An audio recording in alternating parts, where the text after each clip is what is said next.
Hey Doc, I want to continue, and for those that are just joining in, Mike Schindler, Dr. Mitchell, I want to continue this conversation that we were having yesterday about the coronavirus and the outbreak, or the supposed outbreak. You know, the Dow Jones, lost $1.7 trillion. San Francisco today just declared a state of city emergency because of this. What are you doing? And we've heard about epidemics, pandemics. I want you to describe all that, and I'll tell people your background here soon, but are you doing things differently with this whole coronavirus? You know, it's interesting, Mike.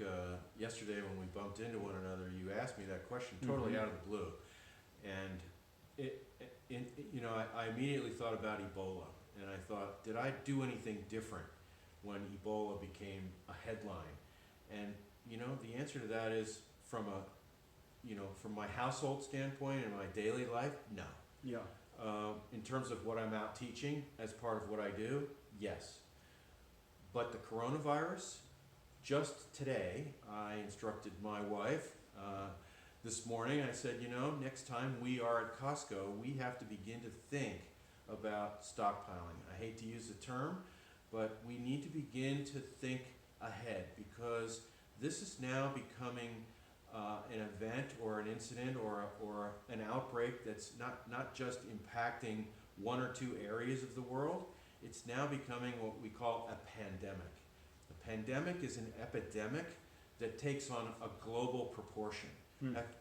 Epidemics are more local in nature, but pandemics it's a scope issue. They become much larger in nature. And as we see more and more countries pop up on that map, where this infection is occurring, that has now impacted my thinking enough that it's time to start, casually beginning to collect canned goods, casually beginning to collect water, casually beginning to collect those survivables that you need on hand in the event the supply chains are interrupted, like we're seeing in Milan right now. So let's talk about that. And for those of you that are joining, our nonprofit, Operation Military Family, we've got a program, Disaster Medicine Project, where Doc Mitchell, expert in biohazards, in terrorism, in a number of different things.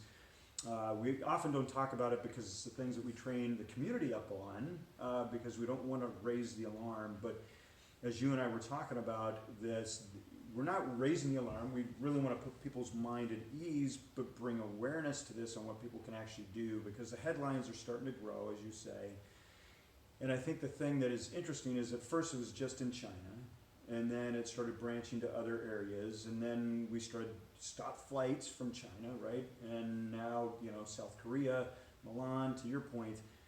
But Doc, I think the thing that I think some of the people who watching might think is this real? I mean, I know San Francisco said it's we're declared a city emergency on this, but Washington State hasn't done really anything. I haven't really seen anything. The headlines are starting to come out, but is it real? I mean, do we really need to pay attention to this thing? I would counter to one of the things you just said, and that is that Governor Inslee is taking this seriously. Is he? And Governor Inslee is leaning forward in this process.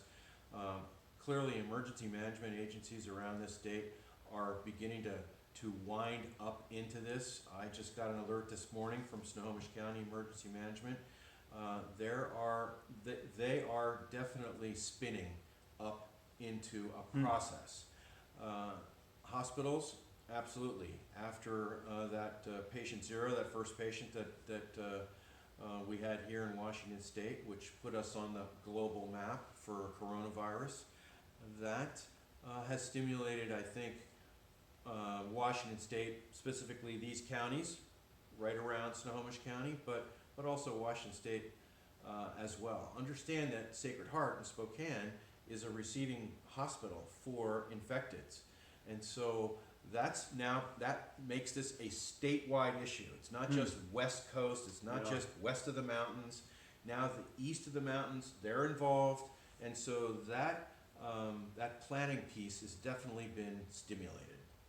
So, and I think we get immune to headlines, right? Because everything seems to be, in the media, everything seems to be urgent, or this is going to be the latest outbreak, and we thought, with Ebola, and until it hits our neighborhood, I don't know that we ever think it's real. But what I hear you saying is, no, this is something that we need to pay attention to. And so, what are the things that we can do at home as individuals? I mean, does this transfer like a cold? Is it like, man, I got to start wearing a mask? What are things that I need to be doing to protect myself and my family?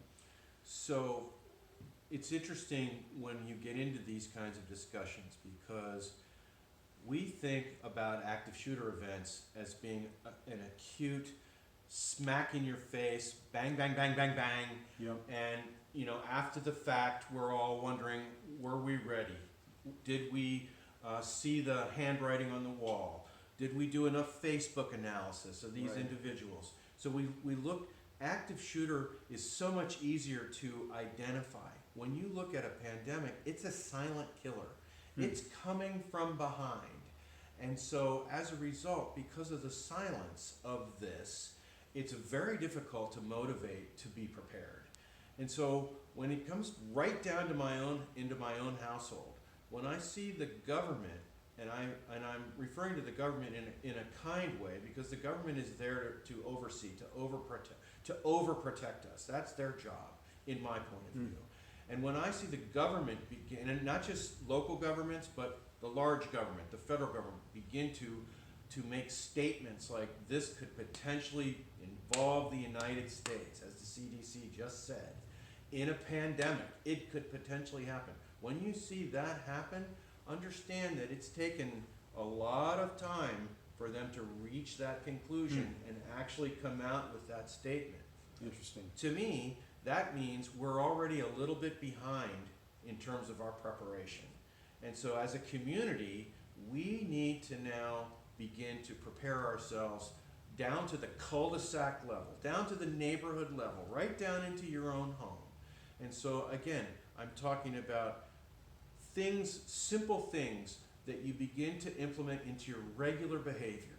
When you interact with somebody who obviously has a cold, or has been out of the country to one of those high-risk areas or highly involved areas with the virus, you need to be thinking automatically time, distance, shielding.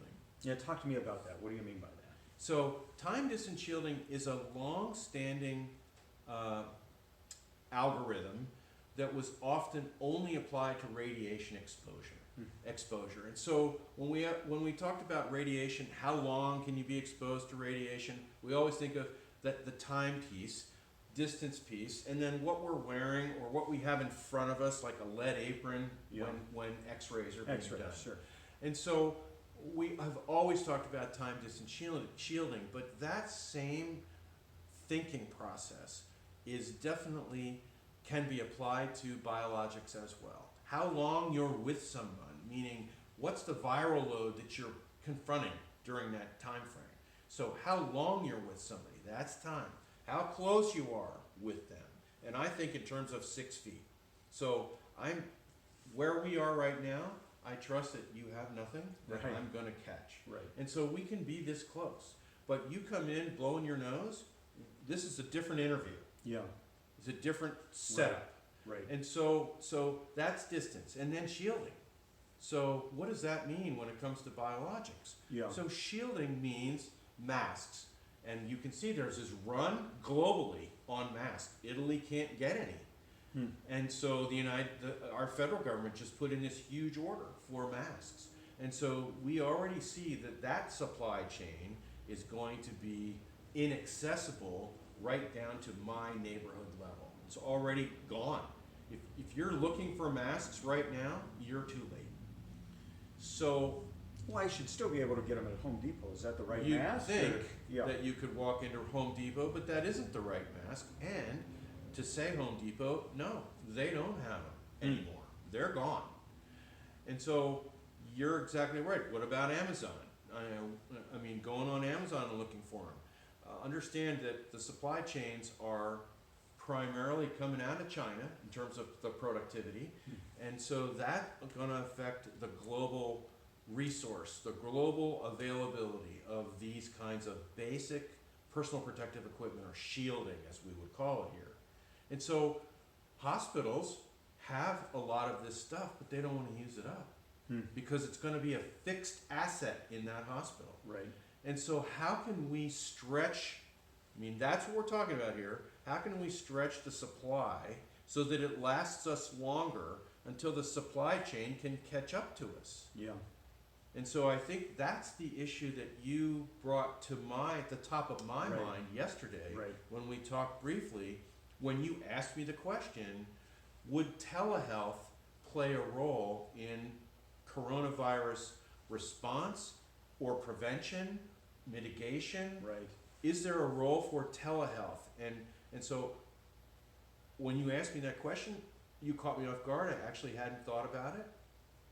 But since we talked, and of course during that conversation, I said, well, what telehealth does is it puts distance Yeah. between the provider or the caregiver and the patient at need. And it's that distance that allows me to not have to have shielding. I don't need PPE to be talking to you on a computer screen. But how can I assess if somebody has it? And I think, and for those who know, that's one of the reasons why we align with some of the organizations that we do, and the telehealth companies that we do, and certainly internally the telehealth company that we have, is for those reasons, is to gain efficiencies and create distance, bridge that gap between distance. But in a crisis, and I don't want to seem self-serving in this, but it really was, the question is. But the other side of that is, yes, I create the distance and the shielding, and I probably, I compress time because now I don't have to race to an ER if I'm panicked, or if I think maybe I have it. But how can a healthcare provider actually assess if there's an issue? Well, but the other thing that you didn't put in that list of what it does. So Yeah. distance is one thing, but it also puts an expert in front of a large number Great of people. point. Yeah. And so now one individual can be giving advice or screening before these people potentially come into the hospital or your medical clinic or your dental office or wherever they're going, and potentially contaminate or bring infection into that environment. You're now putting an expert in front of potentially thousands and thousands of people at one time. So that person can literally do that screening. Or the alternative to that is to have a group of people, instead of on an 800 line and answering questions that way, they're doing it, they can now visually see the patient as well as give the patient advice. And it could be nurses, expert nurses in infectious disease that are out there doing that screening. So to get back to your question, what is that screening? And so that screening is basically comes down to a checklist of questions. And that checklist needs to be standardized. And it has to do with travel. It has to do with association with people who have traveled. Mm-hmm. It has to do with recent travel. It has to do with outside the country travel. And so these are the questions. Understand that that very first patient that was diagnosed with MERS in Indiana Community Hospital, they had just undergone training at that time in their emergency department with those travel questions. And that person, literally within days of that training, was identified before they got that person into the hospital. That first Middle Eastern respiratory syndrome MERS patient was identified at that hospital in Indiana because they had just undergone that training in asking questions. But it would be better if they never even got to the door. Yeah, right. And so the purpose of now introducing a technology distance, a technologic distance between us, allows us to do that questionnaire and that questioning at a much greater distance that reduces the risk significantly to our big hospital environments. Yeah, so I want to tie this up because I know this is getting pretty long, and hopefully people watch this whole thing because there's such important information here, Doc. But what can I do? There's a couple things I want to ask here in this question. Is number one, should I not leave my home? Number one. And number two, if I do, what should I be aware of or have situational awareness around? Yeah. Right? And then what do I need to start stockpiling at home? Let's answer those three questions. So, no, you shouldn't just stay home. Could we reach that point in a significant pandemic? We're seeing it. We're seeing it play out right in front of us on the news in Milan. We've been seeing it for a while in China, but when it gets out into Europe, and we're seeing it played out in households much like our own, that is a wake-up call. Yeah. So, no, that's not where we are right now. Could we get to that point? Absolutely we could, but we're not there. So when you are out and about, you do need to begin to pay attention to the environments in which you find yourselves. Getting on an airplane and being in that enclosed environment, movie theaters, enclosed environments for a period of time where you're next to people for long periods of time. Potentially school environments could be impacted at some period of time. If you have a child that's running a fever, that has a respiratory infection, keep them home. Granted, it's unlikely it's the coronavirus, but in general, we don't want those viruses out in the public sphere if we can avoid it. Well, and that weakens the system too, right? And if I understand the coronavirus, if your system's weak, it's probably going to be more aggressive. Am I correct in that? And so you're right, there are Yeah. people that are more likely to be able to catch these kinds of infections. Patients undergoing chemotherapy, patients who are pregnant have a reduction in their immune capabilities. Elderly, very young, the very young are just developing their immune systems. The elderly, like myself, we're beginning to lose our immunity capabilities. And so, absolutely, people with multiple diseases or multiple medical problems, I should say, that are ongoing. Again, taxes the immune system. Diabetics have a problem with their immunity. And so there are definitely certain groups of people that need to be very aware of their environment when they're out and about, and to try not to be up close and personal to so many people. What about hugging? Yeah. I mean, hugging is a big deal, Yeah. especially in first responders. I mean, when we go to some pretty bad events, there's a tendency to hug family members because they're distraught. They're emotionally at their lowest. Yeah. And so there's a tendency to hug. And I would say that this sort of personal distancing needs to become part of our thinking pattern as we are out and about in the community. So Doc, to wrap this up, and I think I'm going to jump out of this chair and I'm going to show that tech that we did use, not to be self-serving, but I think this is things that we talked about. Well, and this is new to me, so Yeah, right. take me through it. I mean, this is, like, we use this in a hospital in Nevada, right, for one of their containment units. And it's, you know, the practitioner controls this device, right? It just becomes like telehealth, right? You got an iPad here, but it's connected to a HIPAA compliant system. And I'm not saying it has to be this, but I'm saying that something that creates that time, that distance, that shielding, that allows a practitioner to actually create presence in a room is pretty important, right? But leaving my house, I guess I want to wrap this up and just say, it's okay for me to leave my house, but I probably should start buying canned goods and maybe some other things, right? Just in case the supply chain gets interrupted.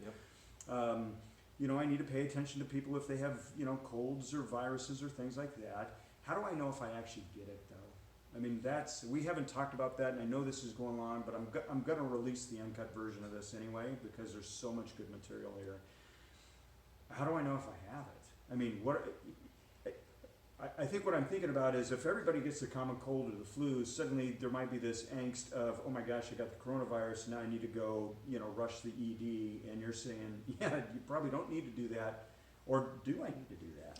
Well, and we saw this happen with the anthrax scare in 2001 that followed the horrible events of 9/11.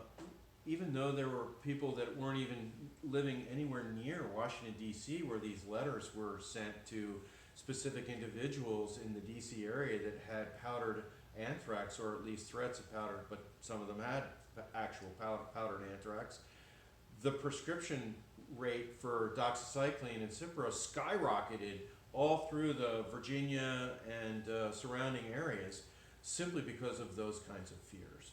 And I think that you're right. This is not a panic mode. The problem is that it is flu-like syndrome. So all these corona-type viruses, they're all flu-like viruses, and they are the stuffy nose, possibly a gastrointestinal issues with diarrhea, perhaps, but usually respiratory, and as it progresses, a fever, and then shortness of breath. Certainly, fever, runny nose, cough, shortness of breath, those things should direct you first by phone to your medical provider to have that initial discussion. At that point, whether or not they then refer you through a telehealth system to talk to a public health person or a screening person at an emergency department or infectious disease department at a hospital, that primary care provider can then redirect so that your screening becomes a little more solid, a little more specific. Yeah.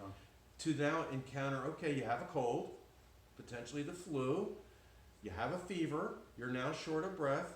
Now, is it the coronavirus? And that's where that checklist of questions comes into play. Got it. So where can people learn more about this information, like CDC? Is there other areas that they can go to read up on it? Or should they not read up on it? What should we do as a So I think the two probably best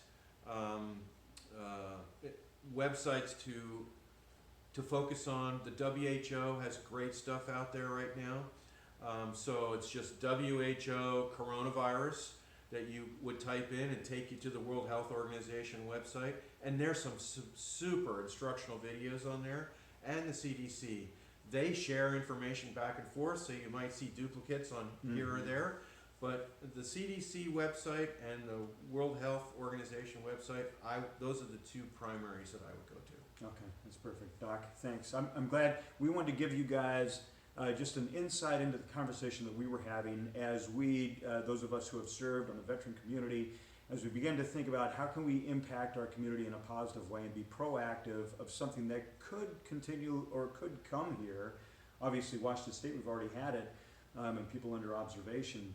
But what do we need to do to be proactive as opposed to reactive? And so I just want to let you guys into this conversation. Hopefully this information helps you. And I'll post so you guys understand Doc's credentials. We're just not two bumps on a log sitting here talking about coronavirus at a headline. So there's some stuff that you know that's pretty amazing, and I'll be sure that people understand that. But again, Doc, thanks for the time. Thanks for making it happen, Mike. Yeah, you bet. Yep.